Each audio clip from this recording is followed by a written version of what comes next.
Who do you know in the military?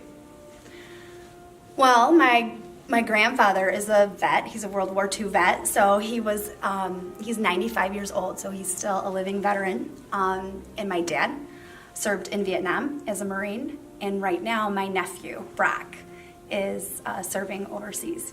How did you feel when you found out he was going into the military? Of course you're nervous about that, but I also know that Brock feels very passionately about what he does. And when he found ROTC at Spring Arbor University, it was like he found his passion. And so he's doing exactly what he wants to be doing. What's the hardest part of your family being in the service? You know, Brock makes it easy on us because of his passion and love for what he is doing. However, my husband just spoke to him last week, and he said that, you know, it's right now, the men that he is serving with, that they're really starting to feel it. Look what's approaching, the holidays.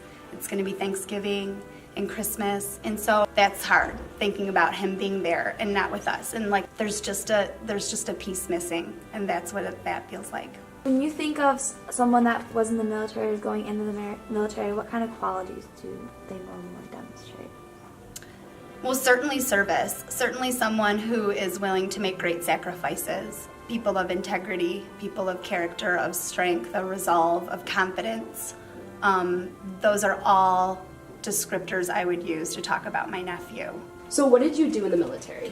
What I did in the military depended on whether I was downrange deployed or whether I was stateside.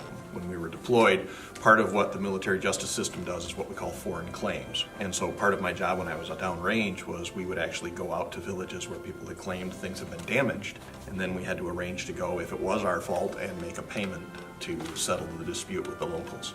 And sometimes that was a legitimate claim, and other times it was they were just trying to get us to come out in our vehicle so they could use us for target practice. In the military, it's very different for people who've never been in the military. It's a very different structure. It's a different way of life. At times you wonder why that is until you end up somewhere where you're deployed, and then it all just kind of makes sense. I kind of went in the military a little different route than most people. I did not actually enlist until I was 34. I enlisted back in 2008. I really felt that, you know, as much as I teach it in history and in the government classes I teach, that you're supposed to be involved and have that civic duty and that civic responsibility. Saying it is pretty easy when you're sitting in a classroom. My life since then, it definitely has changed my view on a lot of things. You don't take for granted a lot of things you used to just take for granted and not even think about, because having been there and been in that environment, you can see how things can very quickly change for anyone.